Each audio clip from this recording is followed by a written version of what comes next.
अपनी फिजिकल और mental health का ध्यान अगर ये सोच के नहीं रख पा रहे हैं कि घर के काम खत्म कर लूं पहले उसके बाद रखूंगी, तो भूल जाइए। घर के काम एक चक्रव्यूह की तरह होते हैं, जो इसमें फंस गया वो फंसता चला जाता है। एक काम खत्म करेंगे, दूसरा सिर उठा के खड़ा हो जाएगा। और अगर ये काम सारे जो आप कर रहे हो किसी को खुश करने के लिए कर रहे हो अपने ससुराल में ना, तो भूल जाइए, कोई खुश नहीं होने वाला। आपकी करीबी 10 चीज़ें छोड़ दी जाएंगी, उसका क्रेडिट आपको नहीं दिया जाएगा, सिर्फ एक वो काम जो आपने नहीं किया या आपसे छूट गया उसकी वजह से। तो अपनी सारी ड्यूटीज़ पे अगर आप 100% सिर्फ इसलिए दे रहे हैं कि कोई एक सिंगल मेंबर आपको वैलिडेशन देगा, तो आप अपनी मेंटल हेल्थ के खुद सबसे बड़े दुश्मन हैं। जय गणेश दोस्तों, कैसे हैं आप सभी लोग। एक बार फिर से सभी का बहुत बहुत आभार कि आप लोग फिर से आए हैं अपना बेशकीमती समय निकाल के मेरा व्लॉग देखने के लिए। तो चलिए शुरू कर लेते हैं आज का वीडियो।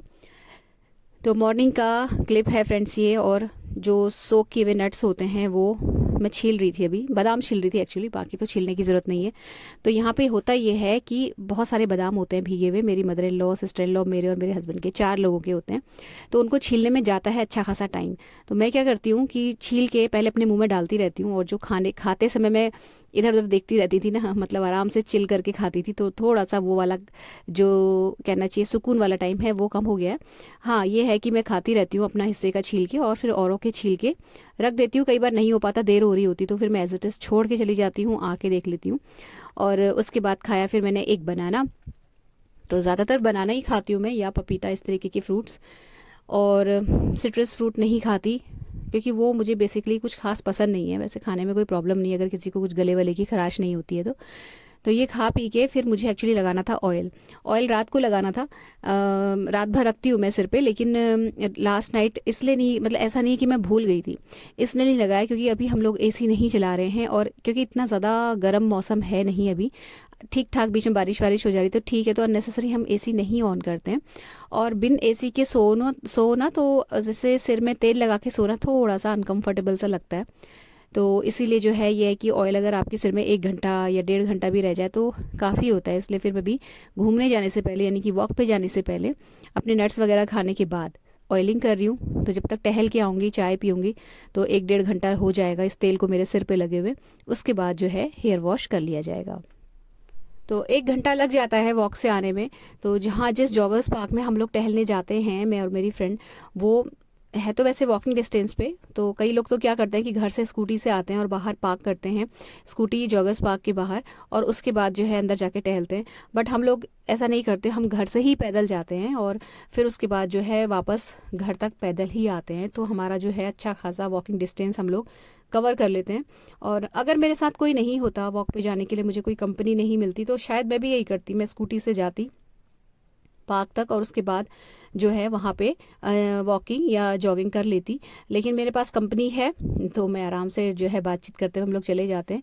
एक्चुअली थोड़ा अकेले जाने में ये रहता है कि जानवर रहते हैं, बंदर वगैरह, और ये मतलब और मतलब जैसे डॉग्स वगैरह रहते हैं उनका तो इतना नहीं रहता, लेकिन बंदर थोड़े से हिंसक हो जाते हैं, और इस एरिया में तो कुछ ज़्यादा ही बंदर हैं। तो इसी वजह से मैं अकेले जाना जो है प्रेफर नहीं करती। और अगर मुझे कभी जाना पड़ा या मुझे कभी मजबूरी हुई, मुझे कोई कंपनी नहीं मिली, तो ऐसा नहीं हो सकता कि मैं वॉक छोड़ दूँ।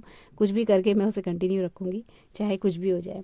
अच्छा, यहाँ पे फ्रेंड्स एक नया रेसिपी है जो मैं आपके साथ शेयर कर रही हूँ, वो है अप्पे की, अप्पम भी कहते हैं जिसे। तो यहाँ पे मैं आपको ना पहले रेशो बता देती हूँ। मैंने यहाँ पे 3 कटोरी सूजी ली है, और उसके बाद यहाँ पे मैंने जो ये दही है, ये मैं नाप के नहीं डाल रही हूँ, अपने आइडिया से डाल रही हूँ, लेकिन मैं आपको रेशो वाइज अगर बताऊँ तो ये जो दही है ये मैंने 6 टेबल स्पून यहाँ पे डाला है। अभी जो चम्मच आप देख रहे हो ये एक सर्विंग स्पून है, लेकिन जो टेबल स्पून होती है उसे 6 जो है भर के मैंने चम्मच ये दही यहाँ पे डाला है।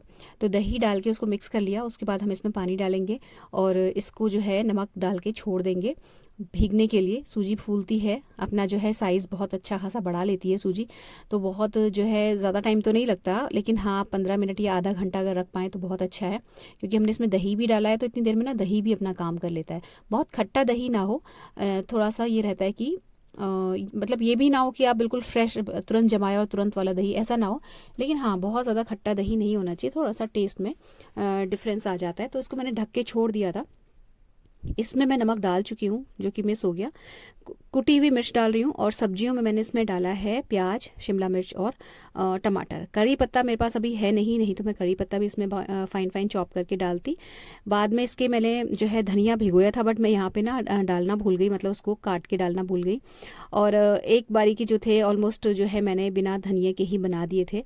तो बस यहाँ पे जो अप्पे वाला पैन होता है, इसमें थोड़ा थोड़ा ऑयल, सारे जो ये छोटे छोटे गोले से बने हुए दिख रहे हैं आपको, बहुत ज़रा ज़रा सा ऑयल डालना है, इसको अच्छे से हीट करना है। और जब ये बढ़िया से धुआं इसमें आ जाए, देन आप क्या करोगे कि जितना आपने बैटर भिगोया था अप्पे के लिए, उसको उसमें से थोड़ा सा निकालना है एक बारी का, जितना जो है उस अप्पम वाले पैन में आ जाए उतना निकाल के बैटर, फिर उसमें जो है हम इनो ऐड करते हैं। तो इनो का भी मैं आपको एक थोड़ा सा हिसाब बताऊं तो ये 3 बड़े कटोरी से जो सूजी थी उसमें एक पैकेट पूरा का पूरा इनो लग गया था। ये अलग बात है कि मैंने उसे बैचेस में डाला, क्योंकि मैं हर बार इनो जो है अलग बोल में करके मिला रही थी, उसके बाद जो है अप्पे वाले पैन में डाल रही थी। तो बीच में ध्यान आया कि मैं जो हूँ हरा धनिया डालना भूल गई है, तो मैंने उसे काटा और डाल दिया, क्योंकि हरा धनिया डाल दो ना, तो क्योंकि वाइट है ना, तो इसमें सब्जियों का जो कलर होता है बहुत बढ़िया लगता है। और बाकी जो भी ऑरेंज वाली गाजर आ रही है, वो अगर आप इसमें कस के या छोटे छोटा काट के डालते हो ना, तो वो भी बहुत अच्छा फ्लेवर देती है, कलर भी बहुत बढ़िया आता है। और मेन बात यह है कि वो स्टीम में ही इस तरीके से पक जाता है ना, तो बहुत क्रंची सी लगती हैं सब्जियां और मुंह में आती हैं खाते समय, तो बहुत बढ़िया टेस्ट देती हैं। तो बस इसमें डाल दिया हमने अप्पे वाले पैन में सारे के सारे अप्पे। मेरा जो ये पैन है इसमें एक बारी में 12 अप्पे आराम से आ जाते हैं। ढक दिया हमने इसको, इतने हम चटनी की तैयारी कर लेंगे। तो मूंगफली, हरा धनिया, हरी मिर्च, नींबू का रस और नमक, बस इन सारी चीज़ों को मिला के और ज़रा सा पानी जो है मैंने चटनी पीस ली। तो ये चटनी मैं हर बार पीसती रहती हूँ, काफ़ी बार मैंने आपके साथ शेयर की है। जितनी देर में मैंने चटनी का जो है थोड़ा बहुत प्रिपरेशन किया ना, ये एक साइड से सिक गए थे। उसके बाद इसका जो ऊपर वाला साइड है, हल्के से देखिए फूल के ऊपर को आ जाते हैं ये, क्योंकि हमने इसमें इनो डाला है और दही डाला है। इसकी वजह से देखिए जो इनो है वो फुलाएगा और दही जो है वो इसको सॉफ्ट और मॉइस्ट रखेगा। तो बस ये फूल गए। ऊपर की साइड हल्का हल्का ऑयल लगाया है, थोड़ा सा ग्रीस करना ज़रूरी है, नहीं तो ये जलने लगते हैं। उसके बाद जो है इनको हम इस तरीके से फ्लिप कर लेंगे। ये जो मेरा अप्पे वाला पैन है ना फ्रेंड्स, इसके साथ एक लकड़ी की स्टिक आई थी इस काम के लिए, फ्लिप करने के लिए, बट वो मुझसे खो गई, कहाँ मिस हुई पता नहीं। तो ये काम मैं चम्मच से कर रही हूँ। इसको ढक देंगे हम सेकंड साइड से सिकने के लिए। और उसके बाद यहाँ पे जो धनिया रह गया था, मतलब चटनी का जो काम था, वो फाइनल किया मैंने। चटनी पिस गई बढ़िया सी। और उसके बाद जो है अप्पे जो है, ये जो 3 कटोरी मैंने सूजी भिगाई थी, इससे 4 बैचेज़ में ये जो अप्पे हैं वो बने। इनफैक्ट 4 भी नहीं, शायद 5 बैचेज़ में बने थे। तो बढ़िया हमारा काम चल गया था। और आज जो है दोपहर का जो लंच है वो नहीं बनेगा। तो ये जो मैं अभी डाल रही हूँ इनो ना फ्रेंड्स, ये लास्ट बैच है। तो मैंने एक बार फिर से शूट कर लिया, तो पूरा का पूरा जो पैकेट था वो यहाँ पे आके ख़त्म हो गया। और हल्का सा पानी डालती हूँ ऊपर से, थोड़ा सा जो बुलबुले से बनते हैं, थोड़ा सा एक्टिवेट सा हो जाता है इनो। बस इसको हम मिलाएंगे, ज़्यादा फेंटते नहीं हैं इनो या कुछ भी इस तरीके की चीज़ें डालने के बाद, सोडा वगैरह डालने के बाद हल्का सा बस मिक्स करते हैं और जो है इसको हम सीधे डाल देंगे अप्पे वाले पैन में। तो ये हो गया जी अप्पे की रेसिपी। इसके बाद सारा किचन विचन समेट के सारे बर्तन धो दिए, सबने नाश्ता कर लिया है। आज जो है थर्सडे भी था, तो मेरे हस्बैंड घर पे ही हैं और उन्होंने लास्ट जो नाइट है जो खरबूजा होता है उसको फ्रीजर में फ्रीज करके रख दिया था। तो दिन में अभी आज लंच नहीं बनने का प्लान है, जो अप्पे बचे हैं वो खाए जाएंगे और बनेगा खरबूजे का शेक। तो थोड़ा सा ये रहेगा कि और दिनों से चेंज, क्योंकि रोज़ 3 टाइम खाना बहुत ज़्यादा काम भी फैलता है। और एक सा काम रोज़ रोज़ करो तो दिमाग भी थोड़ा सा, कहना चाहिए, ख़राब सा हो जाता है।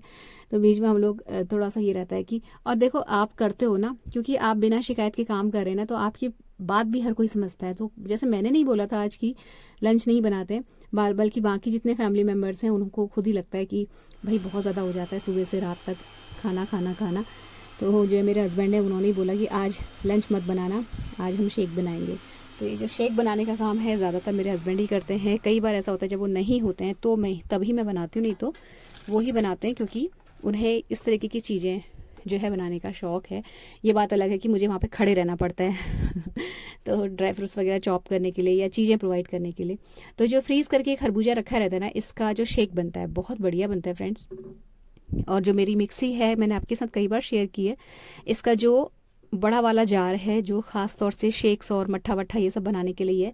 इसमें तो इतना ज़्यादा फ्रॉथ क्रिएट हो जाता है शेक बनाने में कि मतलब मज़ा ही आ जाता है शेक पीने में। और ये जो बर्फ़ सॉरी ये जो खरबूजे थे पीस कट करके जो रखे थे फ्रीजर में, देखिए इस तरीके के हो जाते हैं। थोड़ी देर पहले निकालना होता है, मैं भूल गई थी निकालना, इसलिए थोड़ा सा यहाँ पे ज़्यादा मशक्क़त करनी पड़ रही है।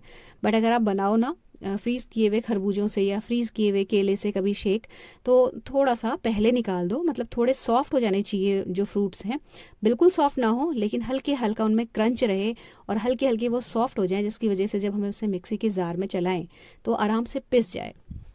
तो ये जो शेक बना था ना दोपहर में बना था 2-2:30 बजे के अराउंड, और वो जो सारे ग्लासेस आपको दिख रहे थे, तो वो जब बनता है तो पूरी फैमिली के लिए ही बनता है। तो हम ऊपर दे के आए थे और मतलब भैया भाभी रहते हैं ऊपर, तो उन्होंने भी पिया और उसके बाद जो है फिर हम सब ने किया रेस्ट। और आज हमें जाना है मूवी देखने के लिए यहीं पर मतलब शहर में ही। और उससे पहले मुझे मेरी सासू माँ का और ननद का जो डिनर है वो बना के जाना है। तो अब मैं आपको बताऊं, यहाँ पे एक बहुत बढ़िया सी आपको रेसिपी आपके साथ शेयर कर रही हूँ। शायद आप लोग कई लोग बनाते भी होंगे, बट ये जो है ना, कोई सब्जी अगर अवेलेबल ना हो तो आप बना सकते हो, बहुत बड़ी मस्त बनती है। तो करना क्या है कि सरसों का तेल लिया है मैंने यहाँ पे ज़रा सा, उसमें मेथी और हींग का छौंका लगाया। उसके बाद मैंने यहाँ पे 2 बड़े साइज़ के प्याज लिए हैं, उनको इस तरीके से देखिए लंबी लंबी स्लाइसेस में काटा है, जैसे हम नॉर्मल सब्जी छौंकने के लिए काटते हैं या सैलेड वगैरह में भी कई बार काटते हैं ना, जिसको जूलियंस में कहते हैं। इस तरीके की शेप में काट के तेल में डाल देना है। तो नॉर्मल जैसे सब्जी में हम लोग प्याज काट के डालते हैं ना, सेम वही है, बस सरसों का तेल लिया है और मेथी का छौंक लगाया है, दैट्स इट। प्याज डाल दिया हमने इसमें, और अब जो है ये प्याज को हम थोड़ा जल्दी भुन जाए और थोड़ा सा ब्राउन जल्दी हो और हल्का सा सॉफ्ट हो जाए, इस वजह से मैंने यहाँ पे जो नमक है वो ऐड कर दिया। तो नमक जो है ना वो इतना ऐड करना है, मतलब मैंने कर दिया है यहाँ पे, जो कि पूरी सब्जी के लिए पूरा पड़ जाए, बाद में मुझे ना डालना पड़े। तो यहाँ पे नमक डाला, थोड़ा सा भुन गया प्याज, हल्का हल्का सॉफ्ट हो गया, तो फिर मैंने इसमें थोड़ी सी मतलब कह सकते हो आप 4 से 5 तक कलियां लहसुन की फाइन फाइन चॉप करके और एक हरी मिर्च वो डाल दी, जो कि मस्ट है। ये दोनों चीज़ें, इसके बिना मज़ा नहीं आएगा। हरी मिर्च तो बहुत ही ज़्यादा ज़रूरी है। और जब ये प्याज थोड़े से सॉफ्ट हो जाए और हल्के हल्के ब्राउन हो जाए, मतलब मैंने इसको ढक दिया था थोड़ा जल्दी हो जाए इस वजह से, क्योंकि हमें निकलना है। तो उसके बाद जो है जब ये हो जाए इस तरीके का, तो मैंने यहाँ पे टमाटर डाल दिया है। तो 2 बड़े प्याज लिए थे, 2 ही बड़े टमाटर लिए हैं। बहुत खट्टे हों टमाटर तो आप 1 ही लीजिएगा या 1.5 टमाटर डालिएगा, बट अभी टमाटर ठीक ठाक सा था, बहुत खट्टा नहीं था, तो मैंने 2 टमाटर डाल दिए। तो 2 बड़े प्याज 2 बड़े टमाटर यहाँ पे गए हैं। 6 से 7 कलियाँ, सॉरी 4 से 5 कलियाँ या 6 से 7 भी आप डाल सकते हो कलियाँ लहसुन की फाइन फाइन चॉप करके गई हैं। और 1 हरी मिर्च डाली है। हरी मिर्च आप अपने हिसाब से डाल सकते हो, मतलब अगर तेज़ है तो 1 डालिए, नहीं तेज़ है तो 2 से 3 भी डाल सकते हैं, लेकिन डालिएगा ज़रूर। और टमाटर जो डलेंगे ना इसमें, वो भी लंबे लंबे कट के ही डलेंगे। बस अब हमने यहाँ पे सब चीज़ मिक्स की। मिर्च इसमें पड़ी हुई थी, नमक इसमें पड़ा था, सिर्फ हल्दी और धनिया का पाउडर जो है वो ऐड किया है मैंने। आटा लगा के साइड में रख दिया और ढक के जो टमाटर है उनको सॉफ्ट होने के लिए छोड़ दिया थोड़ी देर के लिए। चपातियाँ मेरी ननद जो हैं वो सेक लेंगी, आटा लगा के रख दूँगी, सब्जी बनी हुई रहेगी तो फिर कोई प्रॉब्लम नहीं है।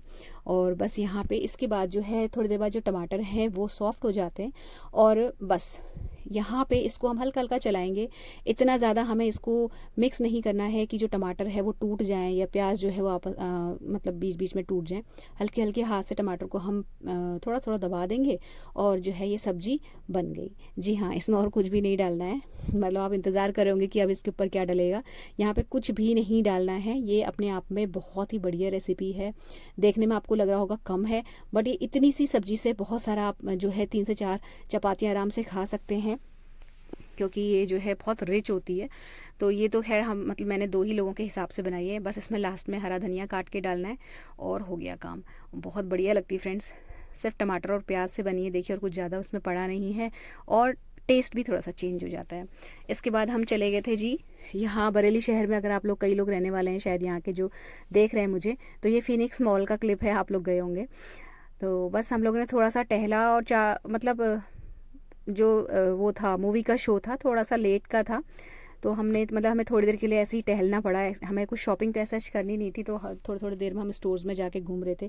तो रेड 2 पिक्चर देखी हमने, बढ़िया पिक्चर है। अगर आप लोग जाने की सोच रहे हो तो बेशक जाइए, मतलब अच्छी मूवी है। अगर आपने रेड 1 देखी है तो आपको पता होगा कि इसमें क्या हुआ था। अच्छा है, मतलब बढ़िया हमारा एक्सपीरियंस रहा। तो ये जो क्लिप्स है ना, ये मूवी देखने से पहले की हैं एक्चुअली, क्योंकि हमें थोड़ी देर के लिए टाइम पास करना था, उसके बाद मूवी स्टार्ट होने वाली थी। और हम लोग क्योंकि जो है अच्छा खासा जो है शेक पी के पेट भर के निकले थे, तो हमें कुछ खाना भी नहीं था। और मूवी देखते देखते रात हो जानी थी, इसलिए हमने शॉपिंग भी कुछ खास करने की नहीं था हम लोग के दिमाग में, बस मूवी देख के आना था वापस। तो कई लोग की क्वेरी आ रही थी कि आपने कॉर्ड सेट सिला लेकिन उसे पहन के नहीं दिखाया। तो ये है जी वो कॉर्ड सेट जो मैंने सिला था और आपके साथ शेयर भी किया था। हालांकि मैं एक शॉर्ट वीडियो इसको पहन के डाल चुकी हूँ, शायद बहुत सारे लोगों ने नहीं देखी है वो। तो बढ़िया फिटिंग आई है। और जब आप कोई चीज़ बनाते हो हाथ से और कि आपके कानों में ये शब्द पड़ते हैं कि कहाँ से लिया या मतलब कौन सी साइट से ख़रीदा ना, तो अपने आप में इतना सेटिस्फेक्शन मिलता है और इतनी खुशी होती है कि देखिए हमने मतलब इतना अच्छा सिल लिया, इतना अच्छा बना लिया कि लोगों को ये रेडीमेड लग रहा है। बड़ी खुशी होती है और बहुत अच्छा बना है एक्चुअली, सच में बहुत अच्छा बन गया है। पहली बार ही स्टिच किया है मैंने किसी भी तरीके का कॉर्ड सेट। तो फ्रेंड्स, ये व्लॉग यहीं पर समाप्त होता है। अगर अच्छा लगा हो तो वीडियो को लाइक शेयर ज़रूर कीजिएगा, चैनल सब्सक्राइब कर लीजिएगा, बेल आइकन हिट कर लीजिएगा। मिलते हैं नेक्स्ट वीडियो में।